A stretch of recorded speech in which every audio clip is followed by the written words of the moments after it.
12, versículo 29.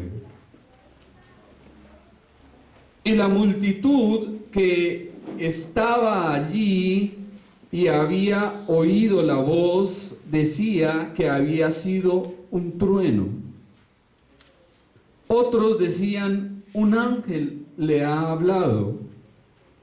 Respondió Jesús y dijo, no ha venido esta voz por causa mía, sino por causa de vosotros. Ahora es el juicio de este mundo, ahora el príncipe de este mundo será echado fuera. Y yo, si fuere levantado de la tierra, a todos atraeré a mí mismo. Amén.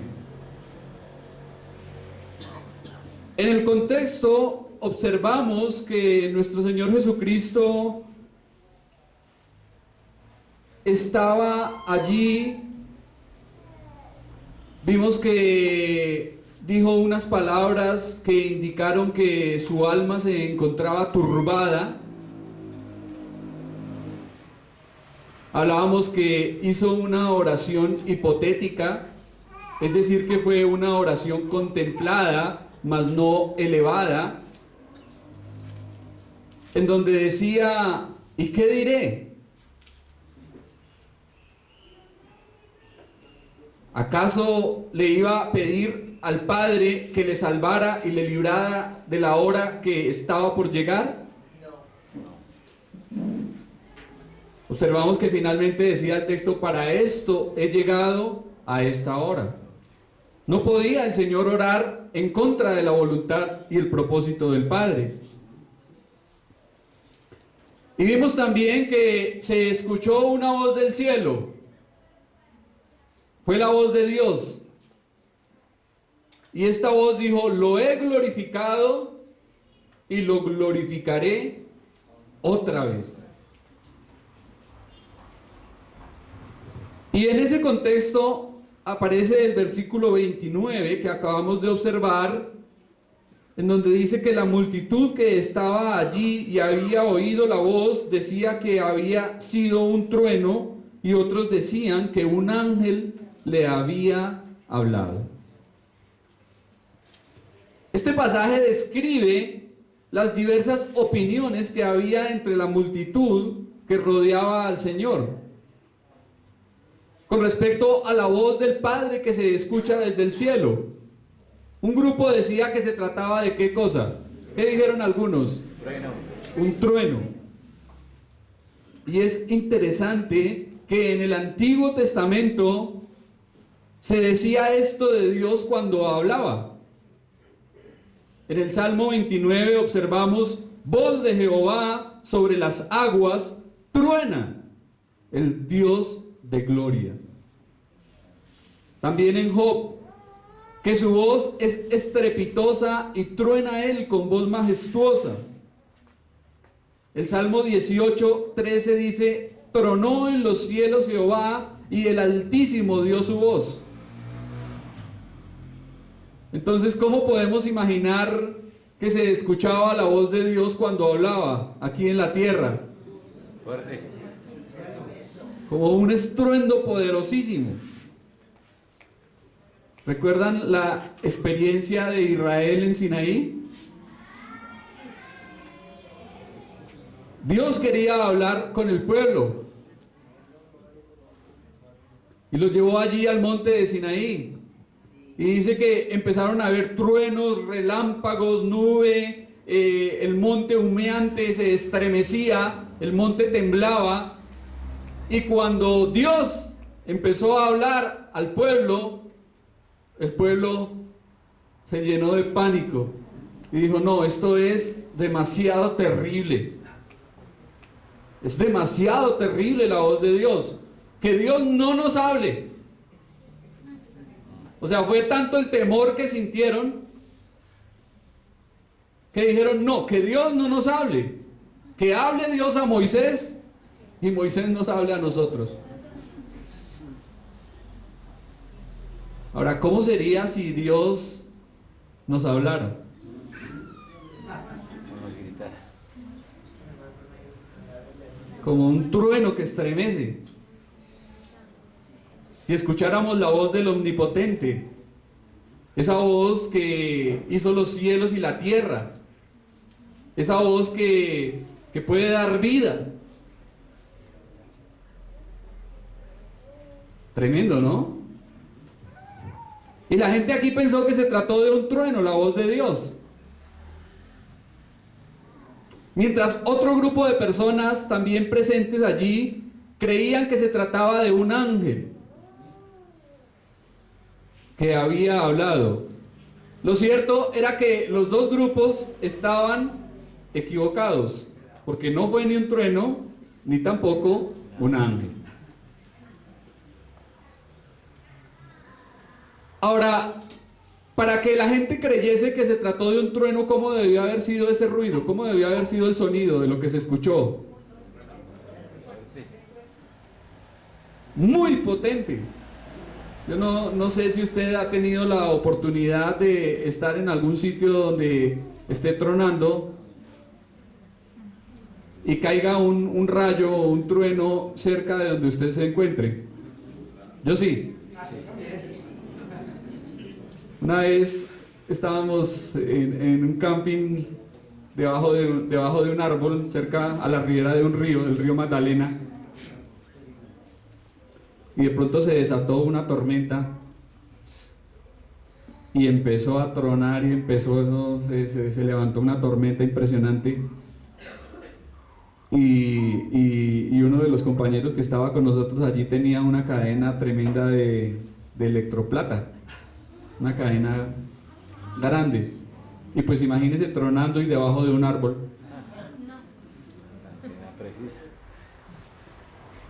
Estábamos ahí todos amedrentados ahí entre esa carpa, y de pronto se escuchó ¡pum! Pero antes de escucharse el estruendo se alumbró. ¡Pum! Quedamos allá sentados, abrazados. Eso fue un susto impresionante. No sé qué tan, pero creo que fue cerca, porque por ahí decían los campesinos que se había visto donde cayó. Y eso quema.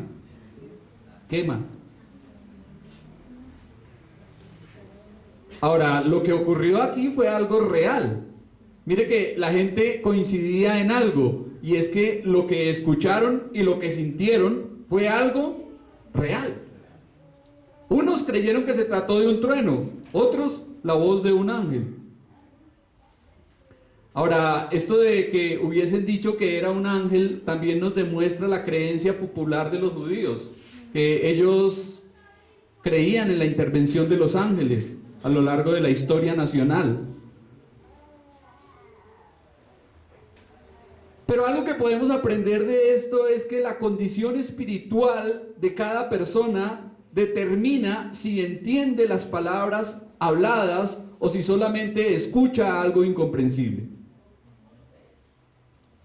La voz de Dios solamente puede ser oída y comprendida por ¿quiénes?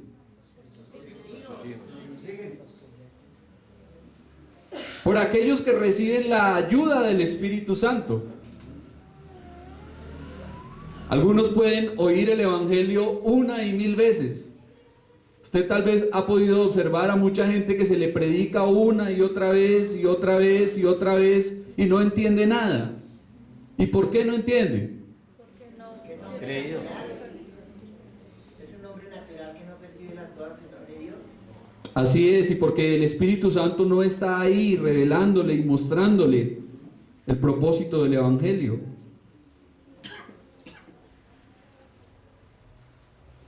Ahora, estas palabras que se escucharon aquí desde el cielo indudablemente sirvieron al Señor para confirmarle en su disposición de seguir adelante en su plan redentor. ¿Qué le dijo la voz del cielo? Según lo que acabamos de observar, según lo que habíamos visto, ¿qué fue lo que se escuchó? Lo he glorificado. Y lo glorificaré otra vez. Entonces Dios le estaba diciendo al Señor Jesucristo: efectivamente, siempre he dado gloria a mi nombre, lo he hecho durante toda la historia, y nuevamente lo volveré a hacer por medio de tu muerte en la cruz del Calvario, por medio de tu resurrección y por medio de tu ascensión. Lo haré nuevamente. Ahora es interesante que la voz de Dios llegó a nuestro Señor Jesucristo en momentos importantes de su vida. ¿Recuerdan cuándo Dios habló al Señor? Ya lo habíamos dicho también. ¿En qué momentos Dios habló a su Hijo?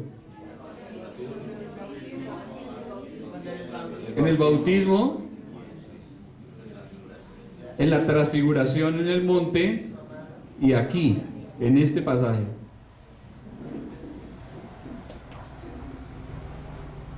Algo que podemos también aprender de este texto es que cuando Dios nos asigna una tarea, no nos deja ni nos abandona para que la hagamos en la debilidad solitaria de nuestras propias fuerzas.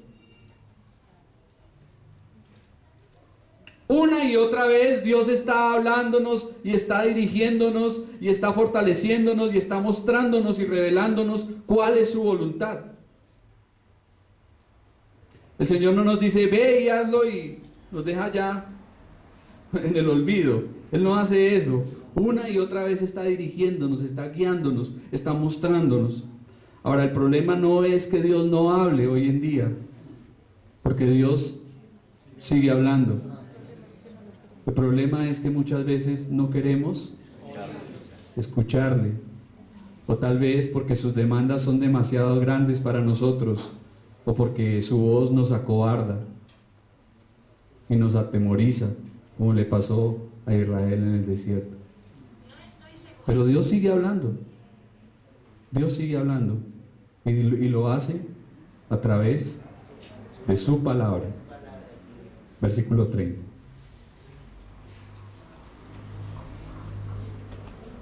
Respondió Jesús y dijo, no ha venido esta voz por causa mía, sino por causa de vosotros. En este pasaje nuestro Señor explica y comunica el propósito de la voz milagrosa que vino del cielo, la voz del Padre. Esta voz no tenía que ser audible para que Él la escuchase. Jesús sabía que el Padre siempre había glorificado su nombre. Él lo sabía. Entonces, más bien, ¿por causa de quién fue que se escuchó, o de quiénes se escuchó esta voz? ¿Por causa de quiénes? ¿Para quiénes? De vosotros. ¿Pero quiénes serían esos vosotros? Los judíos, pero la multitud no entendió.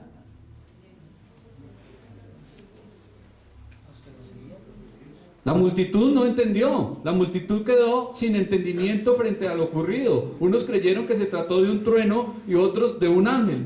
Entonces, ¿quiénes serían por causa de vosotros? ¿A quiénes se refería el Señor específicamente ahí? A los creyentes, a los discípulos, a los de la fe. Tanto los que dijeron que se había tratado de un trueno, buscando explicaciones físicas y naturales, y negando lo milagroso. ¿Se han dado cuenta que mucha gente todavía trata de hacer lo que hicieron estos hombres acá? Cuando ocurre algo milagroso, ¿qué buscan? Una explicación física, algo natural.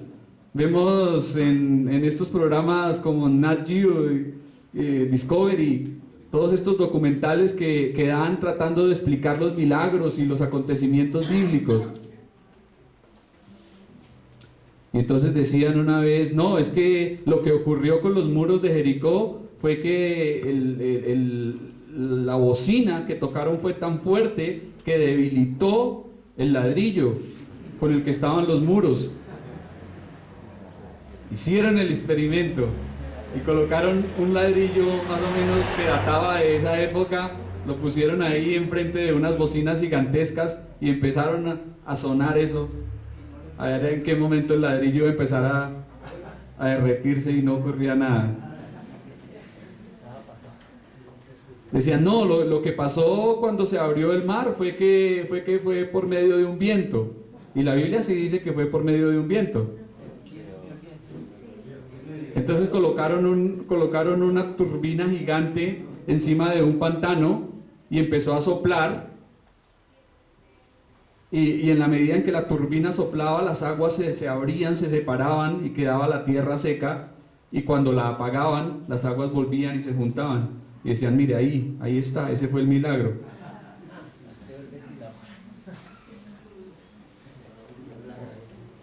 Pero es una forma absurda, irracional, de tratar de explicar lo que nos dice la palabra de Dios, que son cosas que debemos aceptar y creer por la fe.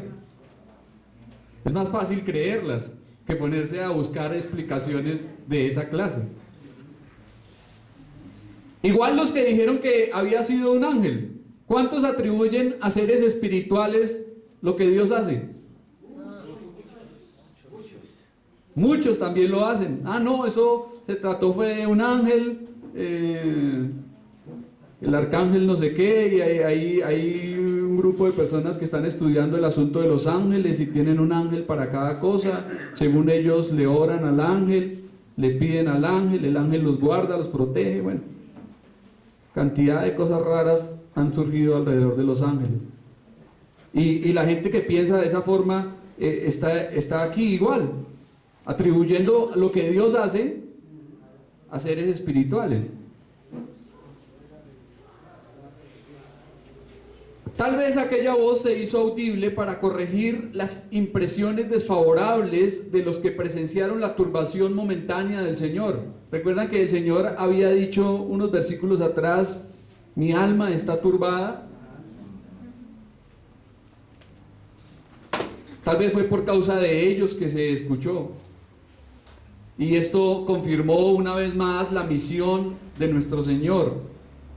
Agustín comenta acerca de este pasaje, dice, Cristo muestra aquí que esta voz no tenía la finalidad de hacerle saber lo que ya sabía. Obviamente, no le iba a decir a Jesús algo que él ya sabía, sino que era para que ellos supieran lo que debían hacer. Y creo que cuando habla de ellos y cuando habla de vosotros, se refiere específicamente a los creyentes, a los discípulos, a los de fe. Ahora, hay algo interesante que ocurre aquí y que es algo que observamos a lo largo de los evangelios, y es que muchas de las acciones, milagros, predicaciones y enseñanzas de nuestro Señor Jesucristo, a unos bendecía y a otros no. No sé si usted lo ha podido notar, pero eso ocurre en los evangelios. Unos eran edificados por la palabra, creían, eran fortalecidos, daban gloria al Señor, seguramente su fe se fortalecía, pero otros no. Otros se endurecían, le odiaban más, le rechazaban, crecía su ira contra él, su enemistad, su enojo, su molestia. Entonces, ¿por qué el Señor hace las cosas de esta forma? ¿Por qué Dios obra de esa forma? ¿No se ha puesto usted a pensar por qué en los evangelios pasa eso? Que mientras unos eran ablandados por las enseñanzas del Señor, su corazón era derretido ante la voz del Señor y creían y obedecían en fe, otros se endurecían. ¿Por qué pasaba eso?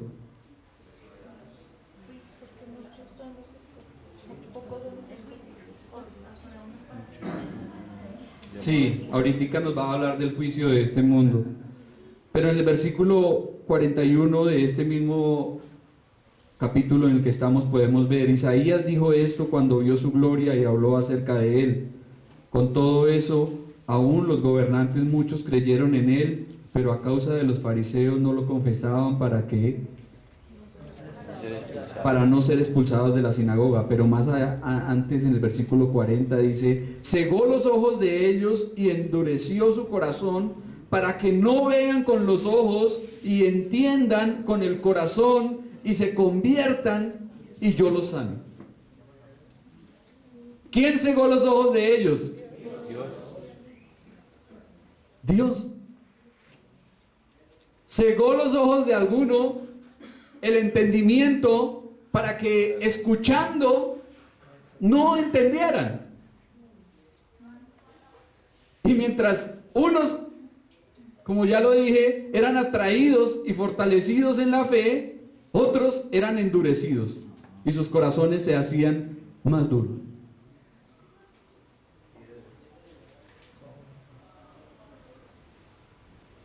Mientras unos, como el apóstol Juan, se dieron cuenta de que se trató de una voz del cielo, que fue la voz del Padre, y entendieron claramente el mensaje, lo he glorificado y lo glorificaré otra vez. Otros quedaron confundidos y sin entendimiento alguno de lo que había pasado. No, se trató de un trueno. No, fue un ángel. Muy seguramente, mis hermanos, si la palabra de Dios no nos edifica como creyentes, nos confunde como incrédulos. ¿Qué dije? ¿Qué dije? ¿Alguien puede repetir lo que acabé de decir? Si la palabra no nos edifica como creyentes, nos confunde como incrédulos. Así es. Si la palabra de Dios no nos edifica como creyentes, nos confunde como incrédulos. Un falso predicador le enseñaba a su congregación y le decía que el libro de Apocalipsis no podía ser entendido ya que no tenía sentido. ¿Qué piensan? No tenía sentido. Que era imposible comprenderlo. Estaba revelando su propia ignorancia, siendo el Apocalipsis uno de los libros más lógicos de la Biblia. Para él solo se trataba de un trueno. Y así hay muchas personas. No, pero es que yo no alcanzo a entender, es que no puedo, es que se me dificulta tanto. Si la palabra de Dios no nos edifica como creyentes, entonces nos confunde como incrédulos. Y ha llegado gente a la iglesia. En cierta ocasión alguien se acercó y me dijo, lo que usted habló fue muy bueno, pero la verdad no le entendí nada. Dice un trueno. Todo el tiempo sentí cómo tronaba su voz.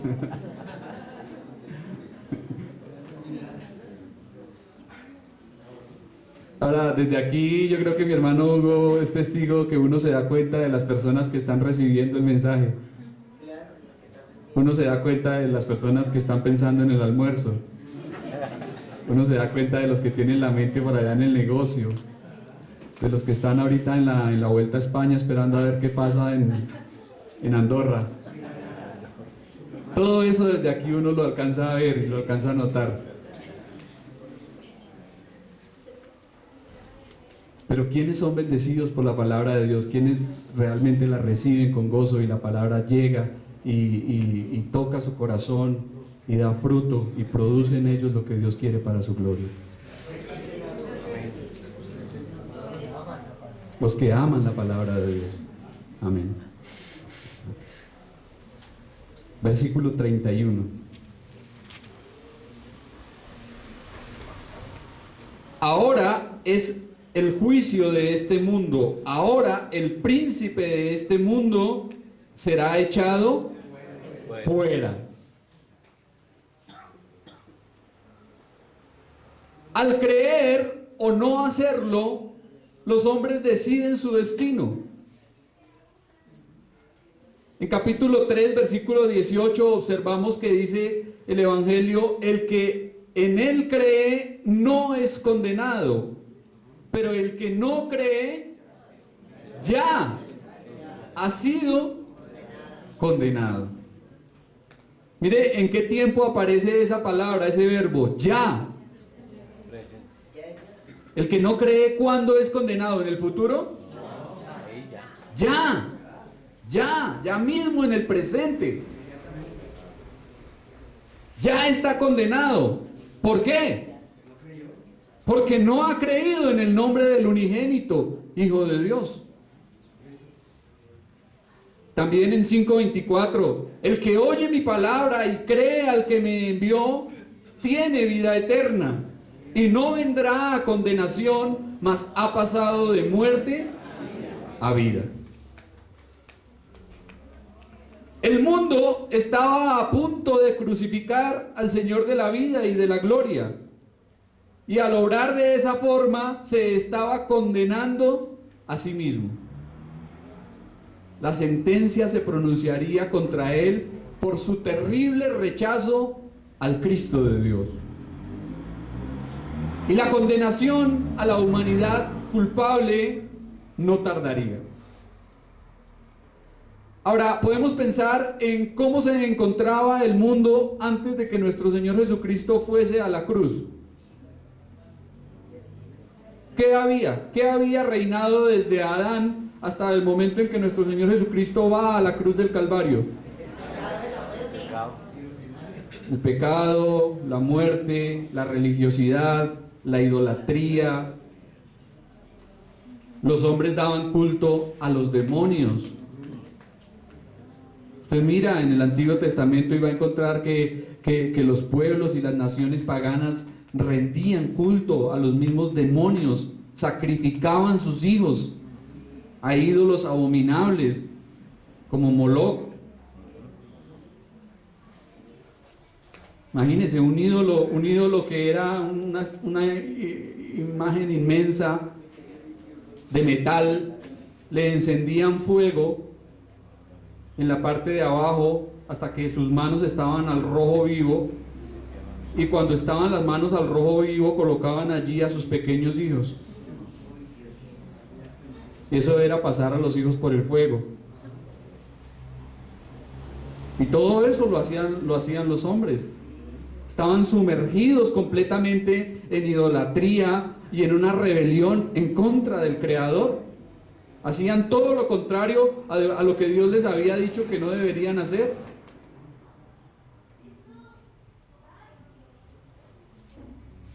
¿Y cómo son las condiciones del mundo actual? Igual. No ha cambiado. Sin embargo, miraremos que por medio de la cruz el mundo fue juzgado.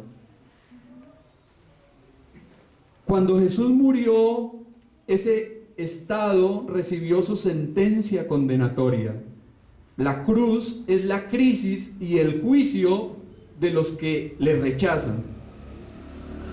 El mundo, es decir, toda la humanidad, judíos y gentiles, se condena por no creer en Jesucristo como el Señor y Salvador. Hasta el momento, ¿quién era el que gobernaba el género humano? Satanás, el diablo. Dominaba los corazones de los incrédulos, arrastrándoles, engañándoles y cautivándoles.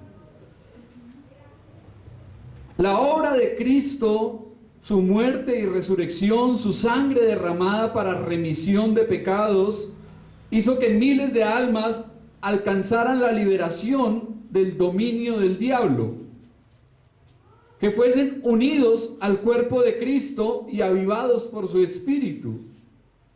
El gobernante de este mundo, llamado diablo, Satanás, acusador o calumniador, adversario, el gobernante de este mundo, fue totalmente derrotado en la cruz del Calvario.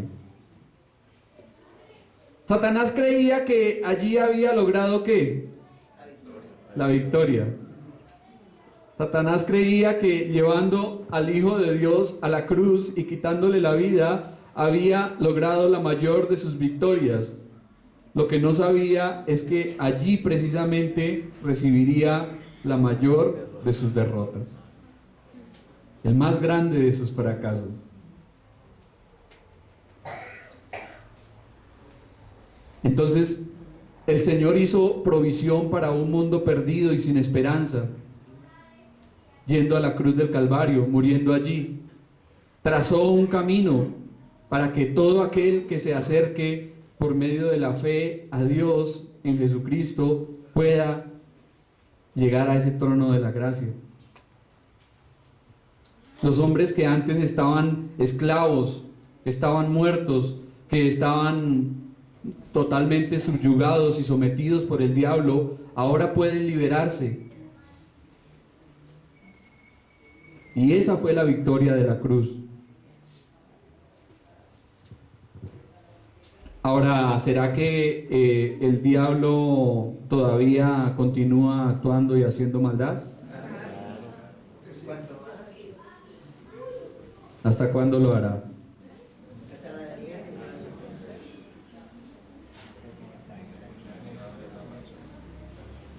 ¿Hasta cuándo Satanás seguirá siendo el príncipe de este mundo y haciendo maldades?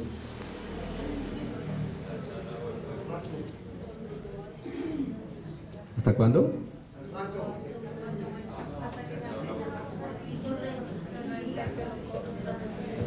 Pero después de los 1000 años será suelto nuevamente, después del milenio. Y saldrá a congregar a las naciones para la batalla de Gog y Magog. Finalmente su destino será el gran lago de fuego, el lago de azufre. Satanás será echado al lago de fuego. Y esto obviamente que debe ser para nosotros una idea reconfortante, saber que el Señor Jesucristo ha triunfado sobre Satanás y sobre el mundo.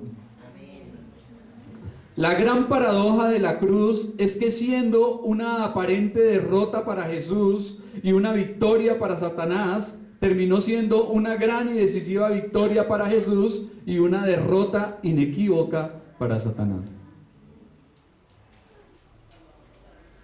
De manera maravillosa, en la cruz del Calvario, Cristo despojó a los principados y a las potestades y los exhibió públicamente, triunfando sobre ellos. Aquí Jesús hace clara referencia a esta victoria. El príncipe de este mundo sufriría un golpe mortal. ¿Qué le ocurre a una serpiente cuando se golpea en la cabeza? ¿Han dado cuenta?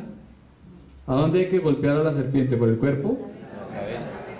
En la cabeza. Cuando la serpiente se golpea en la cabeza, queda como muerta. Y ese fue el golpe que nuestro Señor Jesucristo dio a Satanás. Fue un golpe certero. Por eso recuerdan en Génesis capítulo 3 versículo 15 cuál era la promesa. Que la simiente de la serpiente sería... Tú le herirás en el calcañar, y la simiente de la mujer le iba a herir en la cabeza. Cristo hirió a la serpiente con un golpe certero, un golpe victorioso.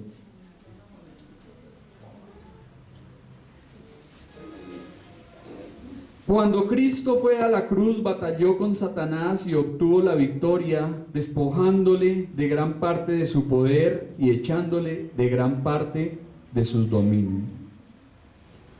Ahora veremos que Satanás es un enemigo derrotado, un enemigo vencido. Sin embargo, todavía se sigue moviendo. Todavía se está moviendo. Y finalmente el momento cuando o sea, ya la sentencia está, ya lo que le espera a Satanás, su destino, ya está fijado por Dios. Ya fue derrotado, ya fue vencido, pero sin embargo todavía está ahí pataleando. Gracias, hermano Efraín. Todavía está ahí dando patadas de ahogado. Pero ya el Señor le ha derrotado. Versículo 32 y termino. Y yo, si fuere levantado de la tierra, a todos atraeré a mí mismo. En este extraordinario texto, nuestro Señor hace referencia a su propia muerte y a su levantamiento en la cruz. Ese ser levantado, algunos han dicho que se trata de su ascensión, pero no.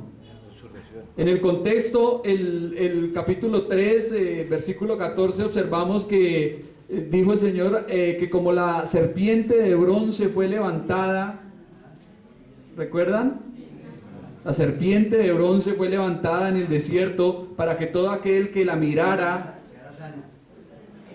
fuese sanado, fuese salvado, ¿sí? Dice luego el 15, dice, de la misma forma es necesario que el Hijo del Hombre sea levantado para que todo aquel que en él cree no se pierda, mas tenga vida eterna. La serpiente fue levantada en un asta. Cristo fue levantado en una cruz, en un madero. Y fue de la misma forma, para que todo aquel que lo mire a Él por la fe no se pierda, no se condene por la eternidad. Entonces ese levantado que aparece aquí, creo que significa eso. Si yo fuere levantado en la cruz. Ahora, vemos que el pronombre yo es doblemente enfático. Nos habla de Jesús tomando el lugar del príncipe de este mundo que sería echado fuera y atrayendo a los hombres hacia Él. La cruz y el Hijo de Dios derramando su sangre sobre ella. Eso es lo que predicamos. Y eso es lo que debemos predicar, porque eso es el Evangelio. Pablo dice esto, dice, me propongo no predicar ni compartir nada que no sea Cristo y a Cristo crucificado. Ese es el mensaje del Evangelio. El Señor Jesucristo tomando nuestro lugar, muriendo, cargando nuestros pecados, pagando nuestra deuda, sufriendo nuestro castigo. Eso es. No se trata de lo que nosotros podamos hacer por Cristo. Nosotros no hacemos nada. No se trata de lo que hagamos para alcanzar la salvación. Como hablaba con mis hermanos en esta mañana, si nosotros pudiésemos hacer algo para alcanzar nuestra salvación, entonces ya la salvación dejaría de ser por gracia. Con lo más mínimo, con lo más pequeño que nosotros pudiésemos hacer para ganar la salvación, dejaría de ser por gracia y sería por obras.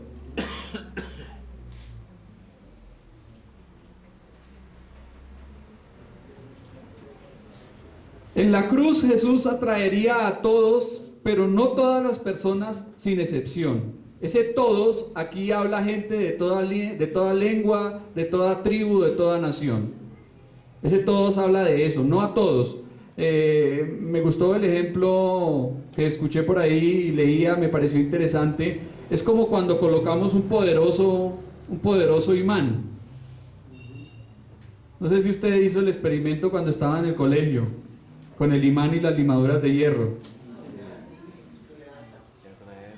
¿Sí? Riega las limaduras de hierro y coloca el imán.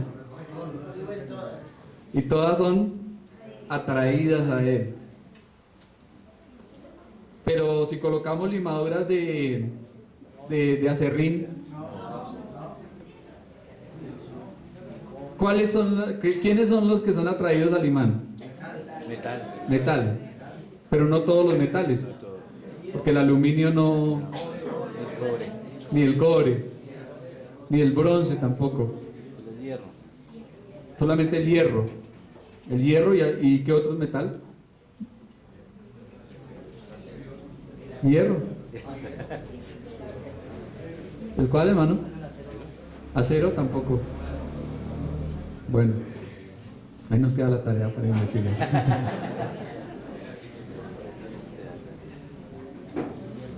Pero colocamos el imán sobre las limaduras de hierro y estas son ligeramente atraídas a él. Cristo en la cruz del Calvario, ¿quiénes serían atraídos?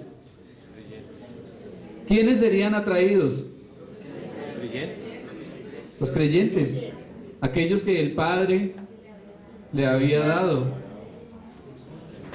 los hijos de Dios, los salvos, solamente los creyentes. Todos no iban a ser atraídos. Entonces, en su crucifixión, nuestro Señor liberaría del poder usurpador del enemigo que hasta ese momento había esclavizado al mundo. Y aún muchos siglos después sigue siendo lo mismo. Podemos ver que esto se repite. Cristo crucificado sigue atrayendo a millones a la fe en Él como Salvador del mundo. ¿Cuánta gente se ha convertido a lo largo de estos 2000 años? Miles y miles de almas. Mucha gente en muchas partes, de muchos países. El poder atrayente de la cruz se debe al hecho de que es la suprema revelación de la persona de Dios y el supremo ejemplo de amor redentor en su Hijo. Es la máxima expresión de la persona de Dios y del amor de su Hijo. El verbo atraeré enfatiza el hecho de que la iniciativa es de Dios y no del hombre. Atraeré. Cristo atrayendo hombres a sí mismo. Los que enseñan que la iniciativa en la salvación es del hombre están muy equivocados. Se han dado cuenta que en muchas campañas, en muchos lugares dicen, bueno, ¿quiénes quieren ser cristianos? Y levantan la mano allá entre la multitud un poco de gente. Pasen al frente. Y empieza a tocar el piano, hermano Freddy. Música de fondo. Vamos a motivar las lágrimas.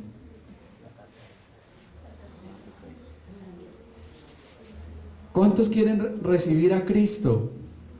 Cristo está hoy llamando a la puerta de tu corazón. Déjalo entrar. Él te necesita.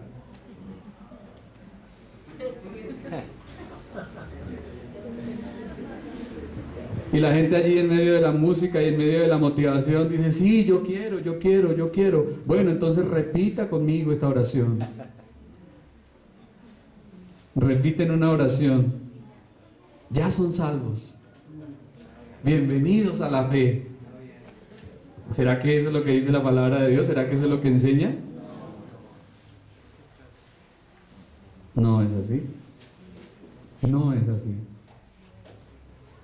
La iniciativa es de Dios. Dios es el que toma la iniciativa en la salvación, no el hombre. Por eso es necesario nacer de nuevo, como lo veíamos en el capítulo 3 de este Evangelio.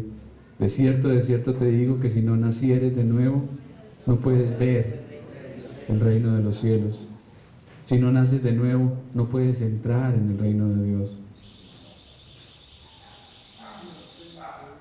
La iniciativa siempre la toma Dios, y la conversión y el nuevo nacimiento son obras de Dios por medio de su Espíritu Santo. Es Dios quien lo hace. Ahora, esta promesa de nuestro Señor acá también tendrá un cumplimiento futuro, porque llegará un momento en que toda rodilla se doble y toda lengua confiese que Él es el Señor, para gloria de Dios Padre. Llegará un momento en donde todas las personas van a confesar a Cristo. Tal vez no ocurra en esta presente edad, pero sí llegará un momento en donde dice Apocalipsis, en que todas las naciones estarán adorando y dando gloria al Cordero que fue inmolado. Llegará ese momento en que Jesucristo